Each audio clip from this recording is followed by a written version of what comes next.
dusk. As sunlight departs and the cold of night falls upon the grey graveyard stones, who knows what lingers in the shadows? Is it here that departed souls gather? And is it from a place like this that one or two wander abroad, coming amongst us, seen only by a very few?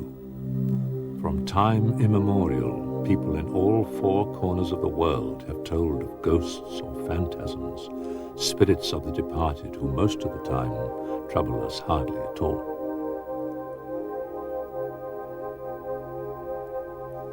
Where would you go to look for a ghost? An overgrown Victorian cemetery? A fortress like that of the man in the Iron Mask? Among the ruined stones of a medieval castle?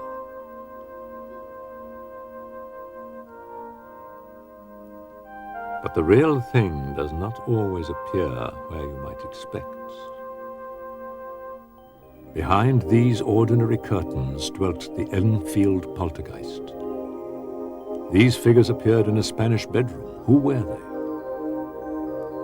This woman smiles for the camera in Austria, but she wasn't there at the time. Are there ghosts in the gatehouse?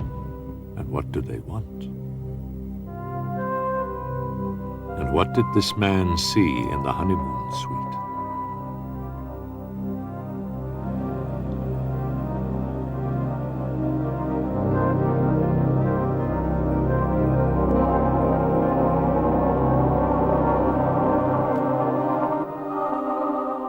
Most people's views on ghosts are based on stories and legends, and Pevensey Castle in Sussex is a fitting place to find a ghost. Lady Joan Pelham, wife of one of the castle's constables, was in command whilst Pevensey withstood a siege at the end of the 14th century. Her anxious ghost still paces the battlements, awaiting her husband's return. The picture book Red Brick Castle at Hurstmonceux has several ghosts. One is of a giant drummer who paces the battlements. Another is of a young girl who appears in the courtyard. The third is of a cloaked horseman who rides into the moat and disappears.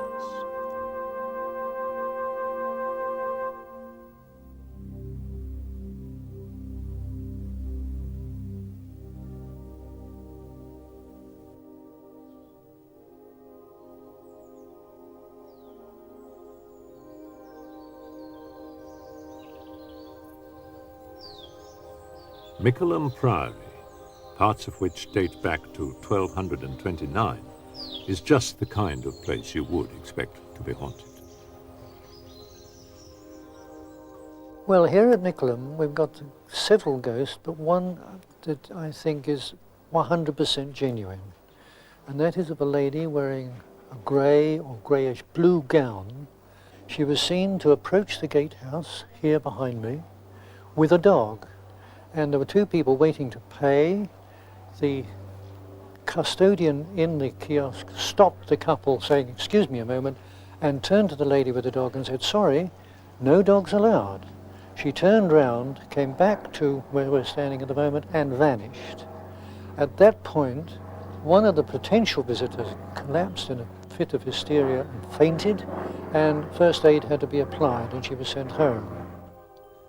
Naturally, an old building like Mickleham Priory, once a monastery of Augustinian monks, has many tales attached to it. I just walked in by the door and this same feeling came over me again. This arm came round my waist and I thought actually it was my husband. I thought he was behind me and I turned round quickly to call him a few silly words, you know, messing about, but there was no Donald. It was November, some years ago. I found myself entirely alone on the site. Before I left, I went down to the great barn to make sure that the doors were secure. On my way past the front of the house, that top right-hand window suddenly opened. I heard a thud, which made me look up, and there was the window opening with no hand in sight, opening it from the inside. The problem was that it was behind 3 locked doors. The room hadn't been used for some 3 months at least, and it really made my hair stand on end. Fortunately, as I was getting the keys, the chairman came back from his trip into town and accompanied me upstairs. We opened the doors and finally got to that window, which was wide open, and there was no visible means of it having been opened by human touch. Evidently, many people have experienced ghosts at the old priory at Mickleham. But what exactly is a ghost? A ghost, I suppose, is an apparition which defies explanation, so that it's not something which is material, but a ghost may be male, female, animal, human, big, small, opaque or transparent. A ghost can be many things, but it's basically something that defies some sort of scientific explanation. In my opinion, a ghost is a form of electromagnetic energy, according to the experts, between 380 and 440 millimicrons of the infrared portion of the light spectrum. In other words, it is a form of energy that cannot normally be seen by a human eye, can perhaps be seen by clairvoyance, that we don't know, but it is merely a form of electromagnetic energy. You can't do anything, you can't talk to it, and it doesn't come back. Either it is there or it isn't. And it seems to me that, you know, there are a number of different types of ghosts. You have the sort of a ghost of somebody who that you know and you see, and it comes back perhaps bringing you a message of some sort. Then you have a ghost, which sometimes in parapsychology we refer to as a place image. It's like a photograph that is there, but it doesn't seem to do anything apart from appear to certain people and they can see it. And that's interesting in itself. That's the place image ghost. And then possibly we have a ghost which we could refer to as a crisis apparition. That is, it is only seen, this sort of ghost, when something dramatic or traumatic has occurred. I think one could say that possibly these are the 3 most frequently experienced types of ghosts. I was once celebrating a Requiem Mass in a house where the family had seen a ghost. Different members of the family, without telling each other, had the same experience. And then they discovered that the people who'd lived in the house before had moved because they had seen the same ghost. And then when they described the ghost, it was fairly plainly someone who'd lived in the house before and had committed suicide there. And so we had a Requiem Mass. We started praying for the soul of the person who died, and with that they appeared. And in fact, we simply carried on with the service, and halfway through, when the point at which we believe the bread and wine become the body and blood of Christ, the person smiled and disappeared, and hasn't been seen since.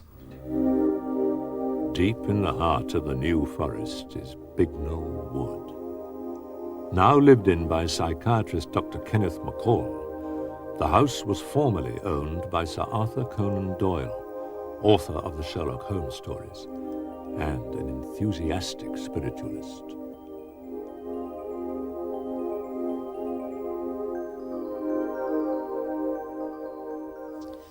There are some things left in this house of his, like his bookcase, the stag that he shot in Scotland. There's a garden table. There are some broken up pottery gnomes that he had in the garden. And the previous inhabitants said, oh, well, that wing of the house is haunted, don't sleep there. I thought this was rubbish. I thought rats or owls, probably on the flat roof. So on purpose I put my children to sleep in this end of the house. And they are 5 children, they were 6 to 18 at that time, and they started complaining that this man came and trod on their toys, and he got in the way, big sloppy bedroom slippers, but he didn't hurt anything or knock them over. And he would walk in through a closed door, and he went round the corner and must have gone out the window, but the window wasn't even open. And they chatted this as being quite a frequent and ordinary occurrence, but felt that he was a nuisance. The postman, milkman, these people would never come down the drive because they said it was like a cold chill and they're going to be interfered with in some way. So they always left things at the front gate. The crux came when my eldest daughter, who was now secretary, came down for Christmas from London, and at breakfast time she suddenly said, I had a most interesting night. I've been talking to Conan Doyle. Then she put her hand over the mouth and said, good gracious, yesterday I told you that you were all talking absolute rubbish. But I've seen him and I've heard him, and I woke up and I sat up, and he was in the attic up above me, walking around, and he said, I'm sorry, Elizabeth, I woke you up. I must find my diary. It's black leather with an elastic band round it. And I cannot find it, and it's got to be found so that I can write my memoirs. I'm so glad that you children have come to enjoy this house, because this is where I had all my children, and I want you to lie down and go to sleep again, and I won't disturb you again. At this point I thought, now that's had it. I'm going to the local vicar, and you jolly well come and do something. So he came into this room, and he sat here, and he did a service of some kind. I don't even recall what he said or did. But the next day, Conan Doyle's eldest daughter phoned us from London to say, he's going to tell us what's going on. We've all gone peaceful. He's never appeared or interfered anywhere that we know of again. Well, one cause of a haunting that we've come across seems to be related to unfinished business. Sometimes they seem to be coming back with some kind of message or some kind of need to complete some sort of action. For example, in the movie Ghost, the entity was coming back because he was concerned that his girlfriend was in danger, so he had to complete the action of resolving that issue before he could move on. We've had cases involving people hiding things. A mother hid her jewelry in one case in the wall in the house, and she kept coming back trying to get her family members to go find the jewelry, but most of them just kept getting frightened when she would appear, and so she couldn't really complete the action. But eventually one of them realized what she was trying to do, and she literally led that person to a place in the wall and told him to start digging through there, and he did, and he found the jewels. And once the jewelry was discovered, the haunting ended immediately.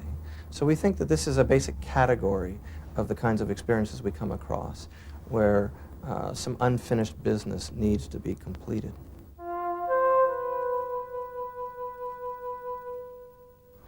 Yes, I was once called to a house where the night before the family had woken up thinking they were being burgled. And when the father opened the bedroom door, he found a group of people coming out of a wall, walking along the landing and disappearing out of another wall. And he said they were in old-fashioned dress and were carrying what looked like brown paper parcels. And he got the family out into the street and called the police. The police sent a van with a sergeant, a cadet, and a dog. And the dog refused to go into the house. So the sergeant turned to the cadet and said, right, lad, in you go, see what's happening.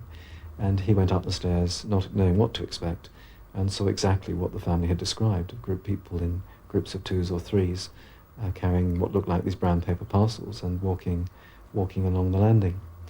When I got talking to the local priest, he said that they had a lot of problems with those houses in that particular area of the parish, and then he told me it was all built over a plague pit.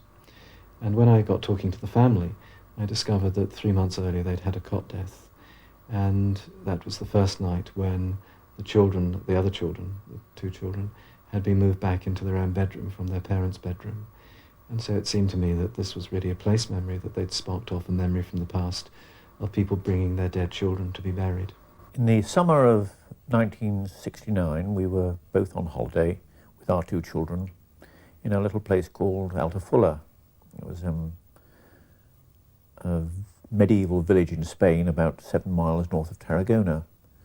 And we were not staying actually in the village itself. We were just on the outside edge of it. It was a sort of walled medieval village, and we were staying just outside the wall in modern chalets. And after a normal day's holiday, we were sound asleep, very hot, so we're not wearing any night clothes. I think we just got a sheet over us. And the first thing I knew was I had a dig in the ribs for my wife, so she better tell you why she woke me up. It's one of those occasions where you're very deeply asleep and something woke me, and I think it was whispering, but I can't even be sure. Just something woke me, and I looked, and right at the end of the bed, there were two men standing, looking straight at us and clearly discussing us. You know how people have their eyes sort of looking like that, but they're talking to each other. And I thought, gracious me, and I grabbed the bedclothes and hauled them up round my neck. That was the first instinctive thing, not to jump out of bed, but to actually cover myself up. And I banged Jerry in the ribs, you see, and he woke up. Well, as I woke up, I looked up, and there, looking down at us, were two people, two men. They were standing fairly high up, as though they might have been standing on a table. And I usually wake up fairly promptly. I'm pretty clear when I wake up, and I could see them peering down, but I can only remember vividly their heads. I took in the rest of it, a sort of peripheral vision, and I tried to actually do a picture of this for you when I knew you were coming down. And I found in trying to do it, I could remember it as well as I could at the time. It was a long time ago, but I still got the same vision. But as soon as I started trying to make a picture of it, I was aware that the only thing I could really be clear about was the two heads.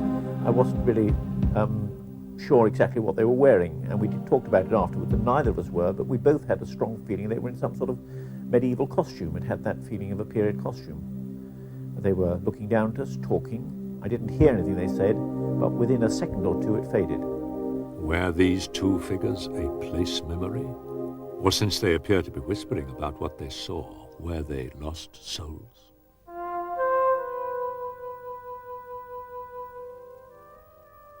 Parts of the Bell Hotel overlooking the graveyard in Thetford date back to the 15th century. Guests and staff have many times reported seeing a young girl who suddenly disappears, and one story goes that a woman named Betty Radcliffe killed herself here because of the pain of unrequited love, but another tells that she was murdered and that her daughter, distraught with grief, hurled herself from an upper window. This room, number 10, now the honeymoon suite, has always had a reputation for being haunted.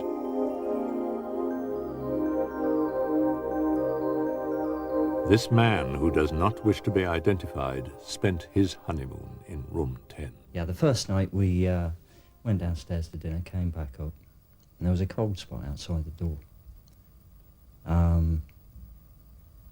As we came into the room, the door felt as if it was being pushed from the inside. It was rather, it was openable, but it was difficult to open it. We then came into the room, went to bed.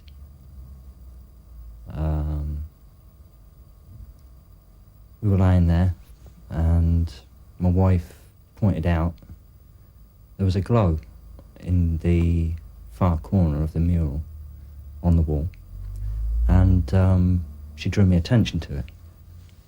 So I sort of fobbed it off, nothing, you know. And then we went back to sleep. I should think it was around about 3 to 4 a.m, and we heard footsteps running up and down the corridor outside the room.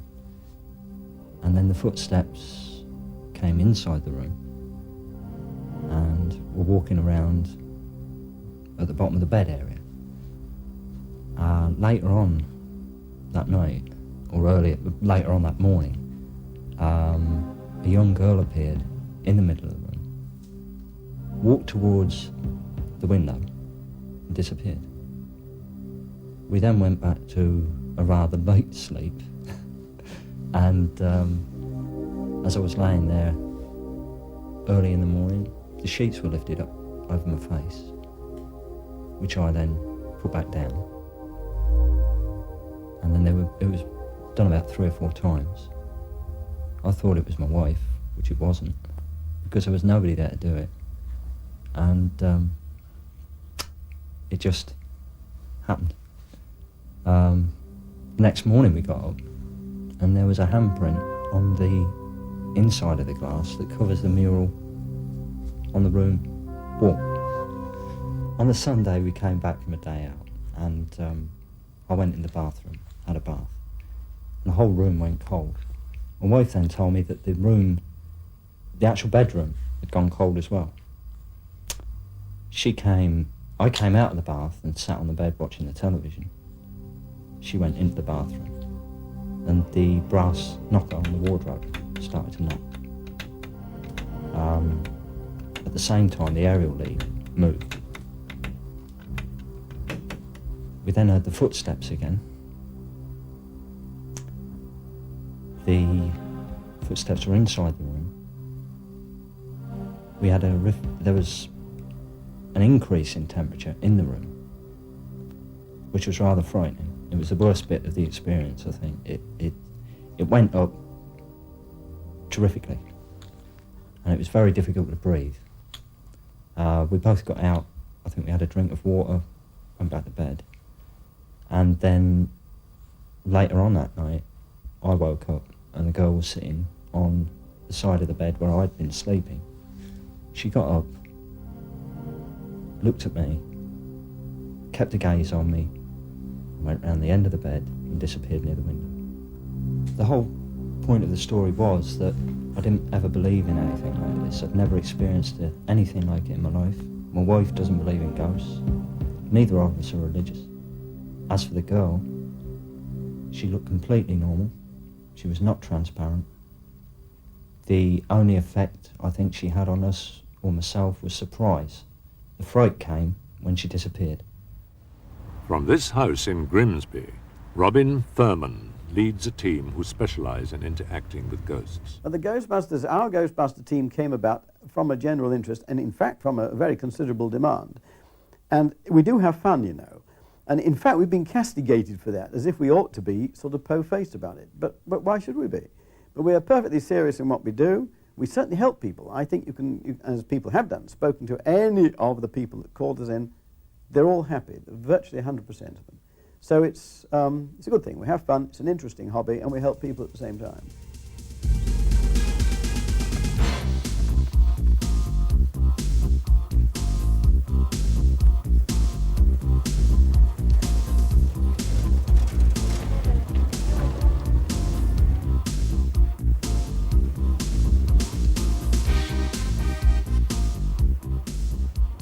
Well, our car, you know, I mean, it's certainly not just a joke. We have great fun with it, but we need a big car. You see, it takes 3 very powerful batteries, and it's got enough room for probably 12 people, so we can get Ben, our big ghost hunting dog, in with all the team and, of course, all our equipment. We have the equipment takes up room as well as the batteries, you see. So it's a very valid piece of machinery.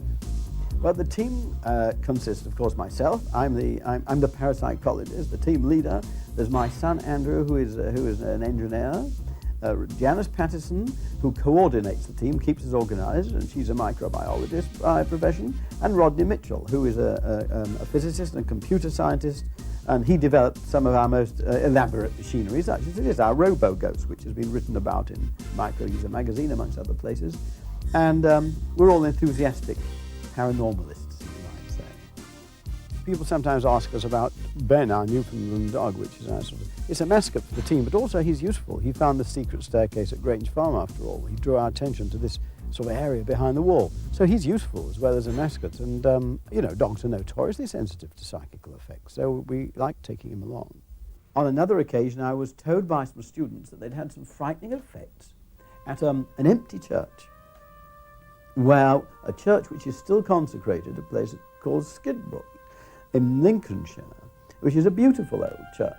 Sadly, it has been vandalised, but the thing is, it's empty but consecrated. We went out there after they told us that they thought something nasty had been happening. Until they told me about it, I wasn't even aware that there was a church at Skidbrook. We got there to discover broken windows, black candles on the inside, emblems frequently associated with sort of demonic worship, inverted pentagrams and things like this. So there was certainly much activity of a sort of an unfortunate type going on out at that particular place. As the light began to fade whilst we were out here at the church, Rodney was outside, as I remember, with a torch, and he noticed that there were some disturbed tombstones. We turned the torches off. We didn't want to attract attention to ourselves from anything that might have existed or anybody that might be around at this stage, but we saw mist coming from the tombstones. Before we had a chance to examine this completely, Janice, who was waiting in the doorway of the church, told us the instruments were going wild. There were variations, wild variations in temperature. Looking back, we were horrified to see this mist arising from this very part. It blew towards us. We had to do something about it quickly. This is when we used the tractron beam. It was the most dramatic effect we have ever had from it. We fired the light into the mist, which seemed to shatter into billions of glittering lights, and with a whoosh, it rushed somehow out of the open doors which were over there. We were left in a completely empty and freezing cold building. After that, there was absolute silence. There was nothing to hear and nothing to see at all.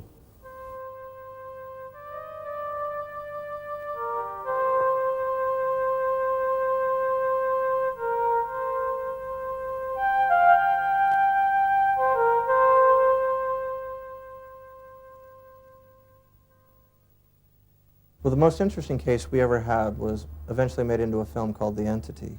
And we experienced a plethora of phenomena during that investigation. Things kept happening every time we went back to the house. I was standing in the kitchen one night and a lower cabinet door slammed open. A pan came flying out. The trajectory of the pan was elliptical. It landed about 4 feet from the cabinet. I was standing right there. And a little later in our investigation, lights started appearing on the wall, big, bright lights. They would get bigger and brighter and brighter. And eventually, they pulled off the wall into the middle of our room and started spinning and twisting in different directions. They had full parallax. We could see them from all sides. I had 9 professional photographers in the room at the time. We were shooting it from every angle. It was very much like a laser light show. It was absolutely extraordinary. We'd sealed off the doors. We'd sealed off the windows. We were shooting in the dark, yet this light was lighting up the room. Quite often she reported seeing something when we didn't, but many other times we were seeing balls of light at the same time that everybody else was. In fact, we had over 30 witnesses seeing these balls of light moving across the room. At one point, the ball of light coalesced into a head, and then shoulders started to form, and it extended down to the ground, and we were all practically in shock as this figure was forming. And the moment it formed, it just went out, just like that, as if somebody pulled the plug or something. The energy just disappeared. Well, all the phenomena was directed at her. She claimed that she was attacked and raped by this entity, and she described the entity. We were never present when she was attacked, but there were big black and blue marks all over her body. There were bite marks on her neck and bite marks on her breast. She was severely attacked, but as to what attacked her, I was never there, so I don't know.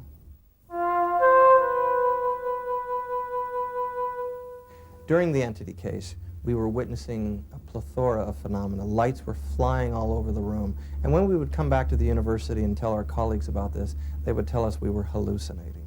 So we would, of course, try to photograph these lights.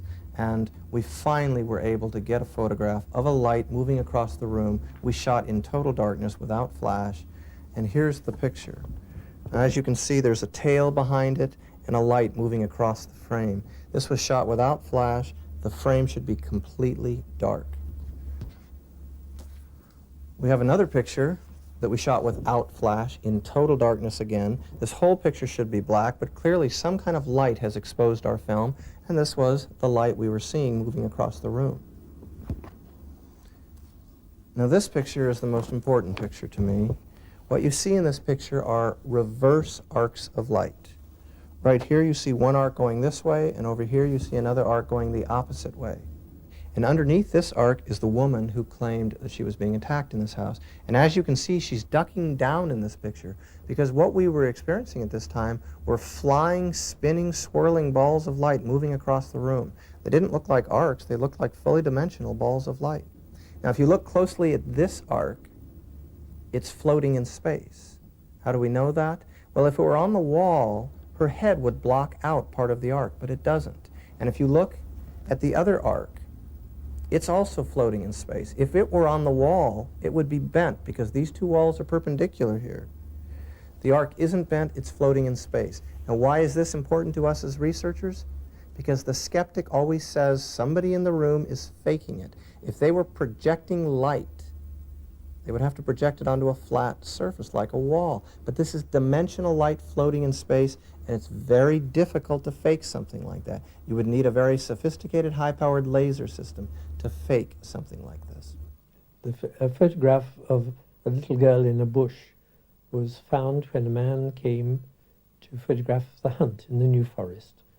And when he developed it, there's a little girl about 8-10 years old standing in a bush, extending her arms out as though she's asking for help, and she's dressed, we decided, in a 1820 costume.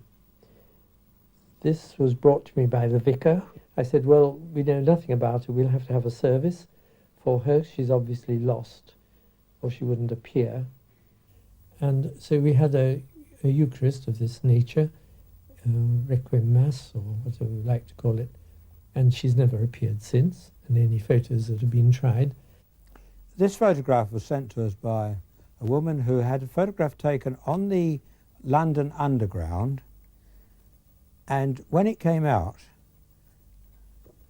at the back of the photograph, in the window, is a picture of a man in an electric chair.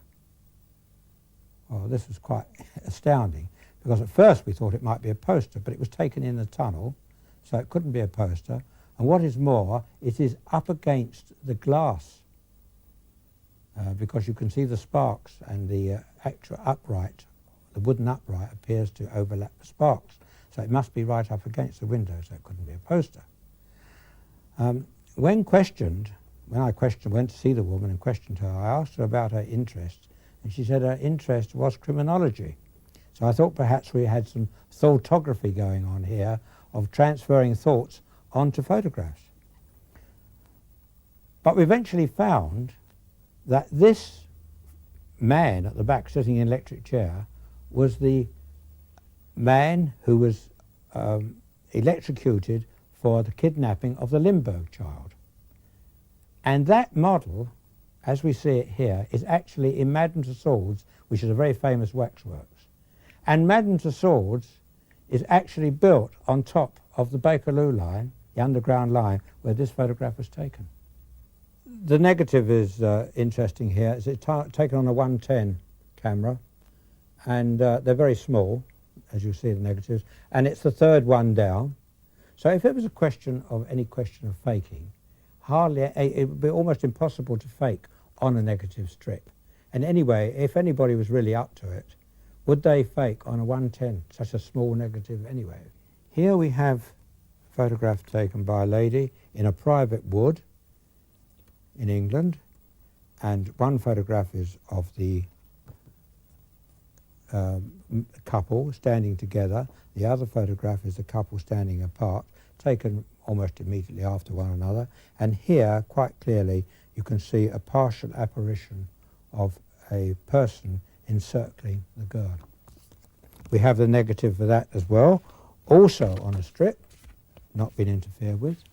This is a photograph of a small child taken by its father in Covent Garden. And there was nothing remarkable about just the photograph itself until we looked into the corner. And there in the corner here appears to be a figure floating across without any legs. Here you see a blow-up of that particular part of it. Here again, it is part of the strip of a negative, so there's no question of any faking going on. It has been asked whether the girl was just running, but if she's running, she must be running very, very fast, right in front of the mother and of course that's the mother and the child in the background there. The mother says that there was nobody running across there, but even assume that somebody had, she would have been seen, and she must be running very fast, but there's a chain across there at the back, so the figure must have had to sort of come round in a circle and out. And at that speed, running forward with the hands in pockets is very, very unlikely situation. Besides, what's happened to the legs? Here we have probably the most incredible photograph of the lot, also on a strip of negative, not interfered with. This is a particularly interesting story attached to this one, is that a party of people were on holiday in the Austrian Tyrol, and their last night they decided they would have a meal together, and at the end of the meal they were in the hotel, there was some entertainment going on. One of the party said, "I'll take a photograph of us all." So he put the camera on automatic in a table in front of their table, went back to his seat and waited for the camera to flash. Well, the camera went off, but it didn't flash. So he immediately got up, went back to the camera to see why it hadn't flashed, couldn't find anything wrong, reset it to a 10-second interval, went back to the table, sat down, and the photograph flashed, the camera flashed. They then, when the holiday was over, they had a look through, didn't notice anything particular, put the photographs away. About a month later, one of the other ones at the party came along, had said, "Can I have a look at the photographs you took on the holiday?" He said yes, and she was looking through them, and she suddenly said, "Well, who's that?" Well, who's that was this. This is the second photograph taken with the flash, and you can see that's a perfectly normal photograph. This is the first photograph taken without the flash, and in the centre there you'll see quite clearly an extra person seen through the glasses. It's not a double exposure. There's nothing that has not been interfered with at all. It's been looked at very, very carefully. There is no explanation for that photograph whatsoever. It appears to be, and I would say, it's an apparition.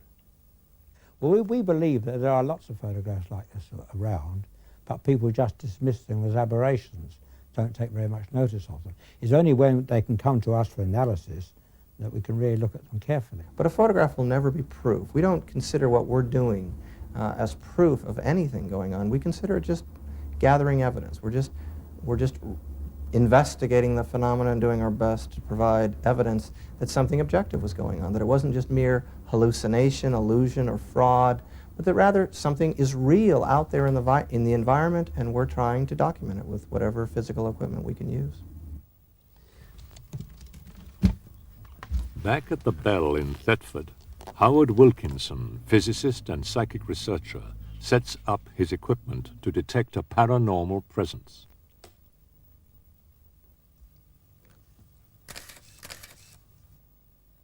Well, the box of tricks is really a glorified burglar alarm, split into two parts, if you like. Like any burglar alarm, it has things attached to it that sense the environment for movement, and in this particular instance, temperature change and so on.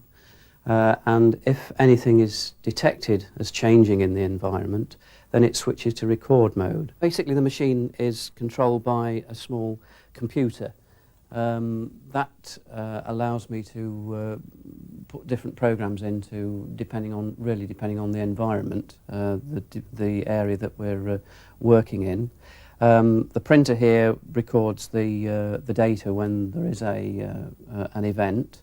The audio recorder there, that's used for programming the machine and for recording sound, obviously. And I have here some odd devices like magnetic sensors, because there is some evidence that perhaps the geomagnetic field may have some influence on the happenings in a room like this. There's a device for taking the temperature of the environment, so I have 4 sensors that I can spread around the room on long wires. Then moving to the recording side, really, there's a video camera on a stand there.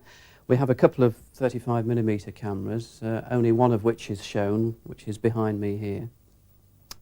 And I have also got rigged up an acoustic device which detects movement, or can be used to record sound, or rather detect sound, so that it would switch on and act like a voice switch, if you like. With the equipment in place, Howard's colleague, parapsychologist Tony Cornell, settles down to pass the night in the haunted room.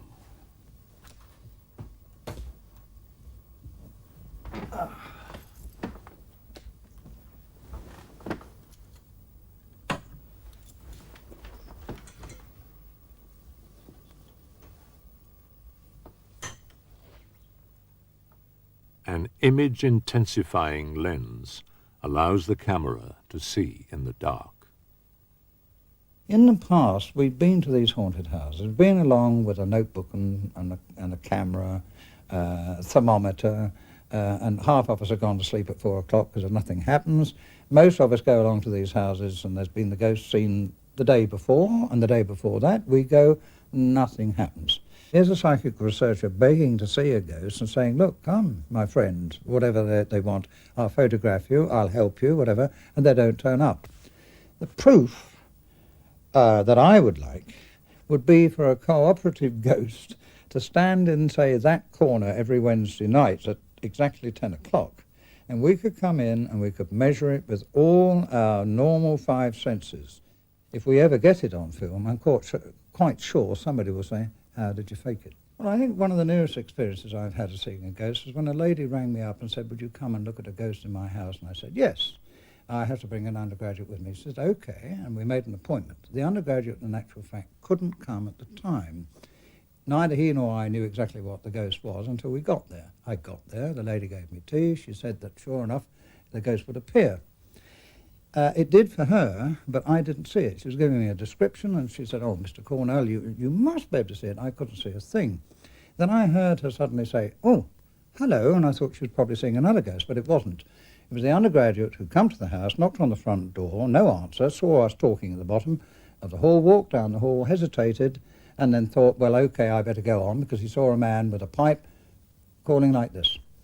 When he got to the door, he pushed through between the lady and myself, and I said, my God, to him, you know, your manners are pretty bad. She'd gone off and said she'd get another cup of tea.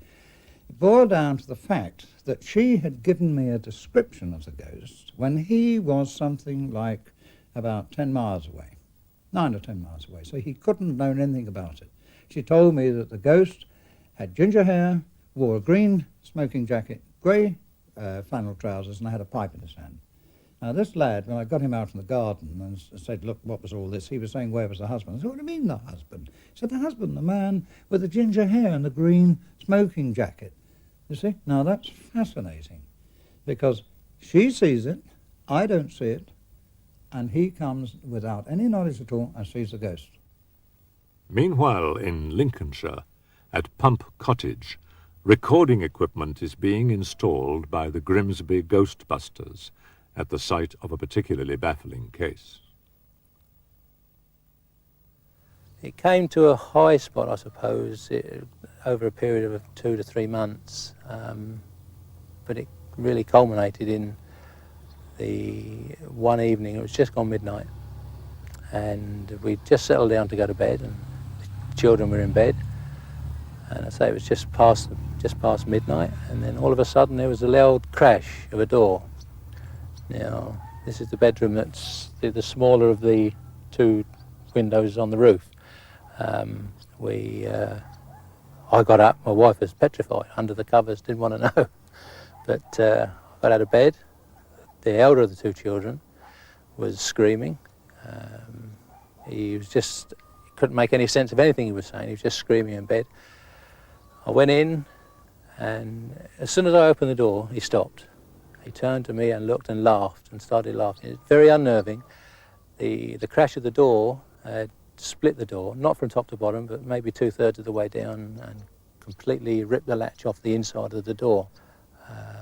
The night before we rang the vicar was most probably the most terrifying night I've ever spent anywhere in my life. Again, it was early hours of the morning, I don't know the exact time, but the whole room was as though there was an electric charge. Everything was just swirling round our heads. It was, you knew there was something there, but you couldn't touch it, or you couldn't. It was very uncanny, very frightening. I've never been frightened. It got to a point right at the end where my wife wouldn't go anywhere in the house on her own, even to the toilet. There had to be someone stood just outside the door. We had the 2 dogs. When we first moved in, they were fine. After a period of months, they became thin, nervy, dirty indoors. We had to get rid because they were just going crazy. Since then, we've had another one, and this one is going exactly the same way. This is our bedroom where we've had the sighting, which appeared from this side of the room was as to come through the window, along the bed, and out through that wall. That's the only sighting we've had. No problems, no scares, nothing. It was just a figure. We just had a quite impressive change on the computer of light and heat intensity, which normally we don't get. You know, it's quite a thing really, because it shows something's going on today. You know, we've got good results.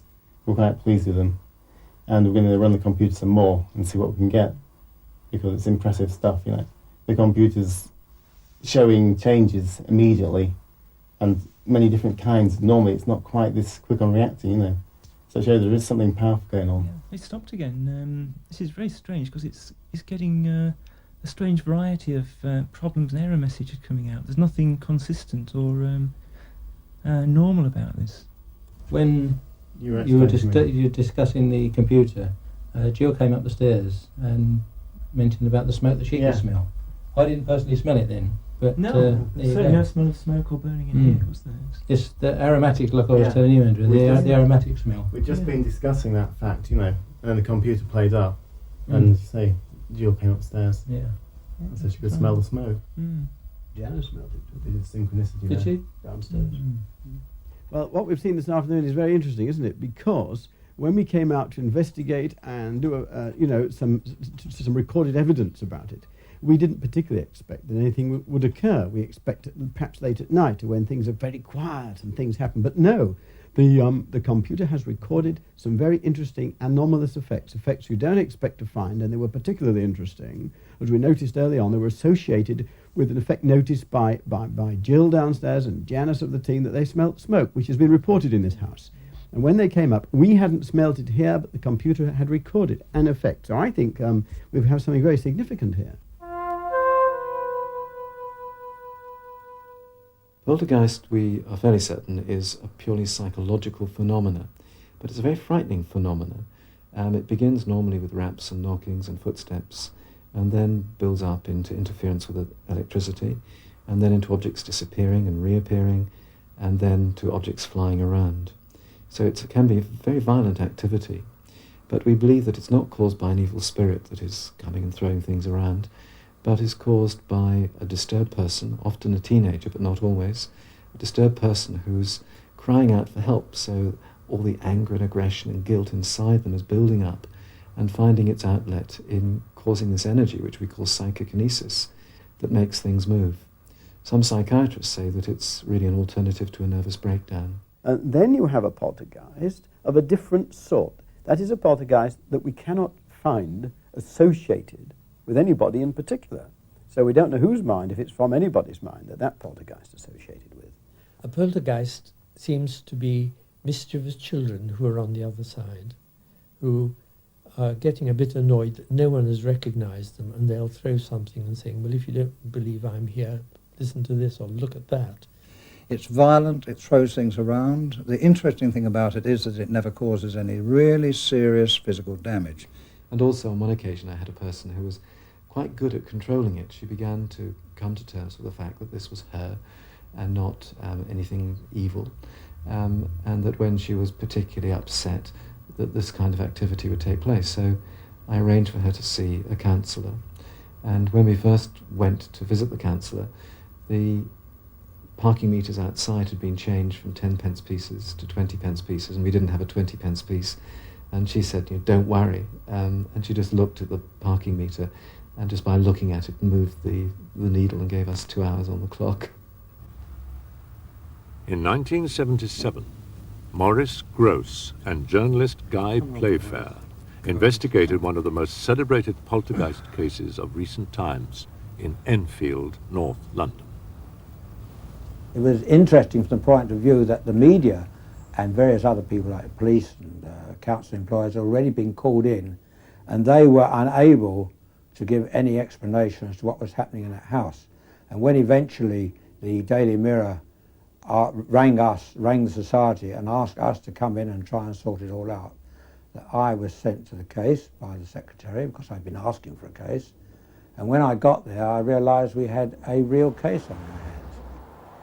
The case started, as far as I know, in August the 31st, 1977, when the mother actually experienced furniture moving around and knocking. Came home from work one evening and the wife said to me, when you finish your supper, go down to your sister's, her furniture's moving.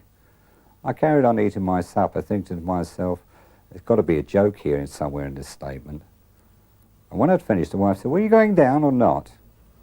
I said, you serious? She said, yes. And I got up thinking, silly cows on the booze. And I walked down the road, saw my sister, said, you got a problem? She said, yes, come with me.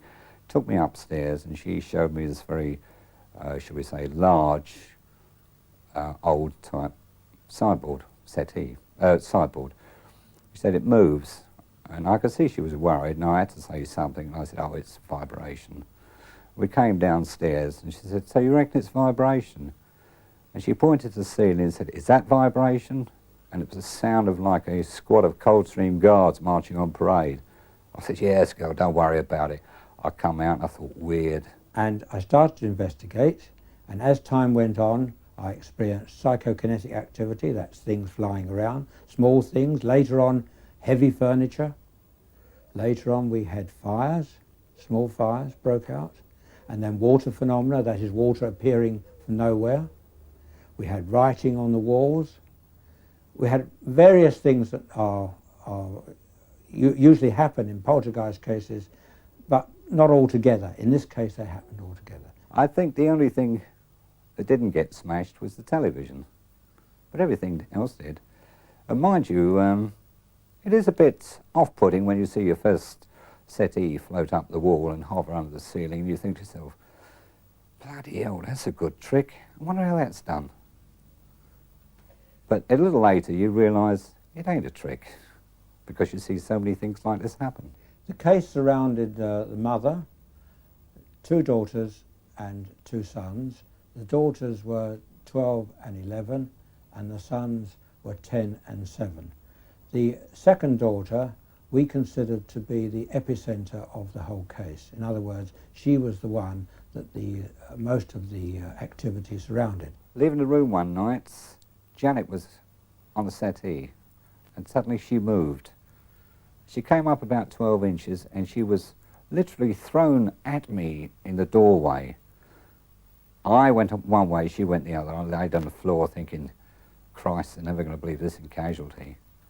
Got up thinking of Janet, thinking she'd been hurt, but she was still asleep.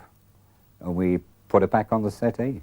Levitation was something that was hotly discussed in the case, because here we had 2 independent witnesses outside in the street who actually saw Janet floating round the room, followed by various things, books and pillows, floating around after her. My brother-in-law turned up and said, what's all this rubbish about Peggy and her bleeding poltergeist? I said, come with me. We goes down to my sister's. She was in the house. I said, look, Peg, David, can I bring him in? She said, yeah, come in. Everybody else is here. You bring him in. We walked in the room. Everything was tipped over the floor. Total chaos. And he went, oh, my God, what's all this? And sitting in the chair was one of her children, and suddenly the chair moves with a child on it. Well, poor Dave, he just couldn't believe what he was seeing. He just backed off. And the funny thing was that when he backed off, he goes to open the living room door, and the door handle broke. Now, to this day, I don't know what frightened him more, the child moving in the chair or the door handle breaking his hand. He'd come out, poor bloke was petrified. The mother and the girls had told us time and time again that when they were in bed at night, very often, the bedclothes used to fly up off the bed on the wall. We actually have a photograph of the bedclothes going up the wall near the window and the curtain billowing out into the room. And you can see them drop down again, and Janet's just lying in bed there with her hands across her stomach, and Margaret's in a separate bed. They're not doing anything. And when I went there, I only had 14 hours, but I went with Alan Gould. We both got a bit of experience in the field, and all we could see were 3 children taking the researchers for a ride. Now, we were never allowed into the bedroom. We had to stand outside outside the door. and there's all hell let loose. So you go in and there's a girl saying, "It happened again," you know, with smiles all over her face. And then, of course, came the most controversial part of the whole case, where the voice spoke through the girl. Gestalt, Gestalt, Gestalt, Gestalt, Gestalt. Mr. Clifford, Mr. Fedley, Mr. Dogface. Now, this girl used to speak up to 3 hours at a time, not continuously, of course, up to 3 hours at a time, without once clearing her throat. 2 years before I died, I went blind. Then I had an hemorrhage, and I fell asleep, and I died in a chair in the corner downstairs. I think that probably in the early days there may well have been a genuine poltergeist outbreak there. Skeptics, yes, I've had plenty of trouble with skeptics, but as far as I'm concerned, it doesn't worry me. Their skepticism doesn't mean anything, because we know what we experienced, and that's the end of the story as far as we're concerned. Getting rid of ghosts is a serious business. Exorcism is really only appropriate with people, and then only appropriate in very few cases. Those of us in the Church of England who are involved in this work say that it's about 1 case in 500 where we would carry out an exorcism, because most people need counselling or forgiveness, or they need to be blessed or healed. They perhaps don't need to be exorcised. Very eminent exorcists say that it can very often make it worse, and I've heard of many cases where it has made it worse. Every bishop appoints specialists in the paranormal, people who are used to dealing with unusual problems about ghosts or possession or people who've been involved in the occult, and they will normally have authorised priests with some sort of psychological training to deal with this ministry. So most people who are troubled end up by going to see their local priest, and the local priest will then investigate the case and report it to the bishop, and the bishop will then appoint another priest to follow it up. So help is always available. Dr. Kenneth McCall is convinced that we are often haunted by the ghosts of our ancestors who remain unblessed.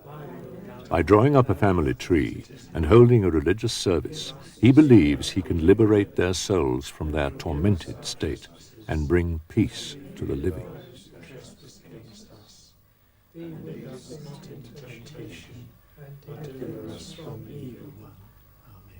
Satan, who, according to the books, was Lucifer, who came out from heaven. He tried to usurp God's place and brought millions of angels along with him, that they do try to interfere and do sometimes imitate lost souls to annoy us.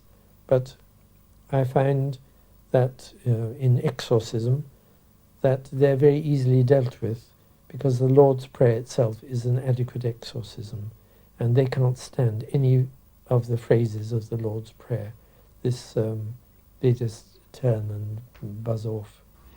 There are a lot of people, I think, who won't believe until they can see or touch or feel or hear for themselves. And I can understand that, because my own, that's where I come from. I mean, I don't easily believe. I tend to need a fair bit of proof before I'm prepared to accept what's going on. And it's simply in dealing with hundreds of these cases or thousands of these cases that I've come to acknowledge that the paranormal really does exist and that extraordinary things do happen. Whatever the evidence, there will always be those who believe in ghosts and those who don't. Maybe it's here we will all find out the truth about ghosts.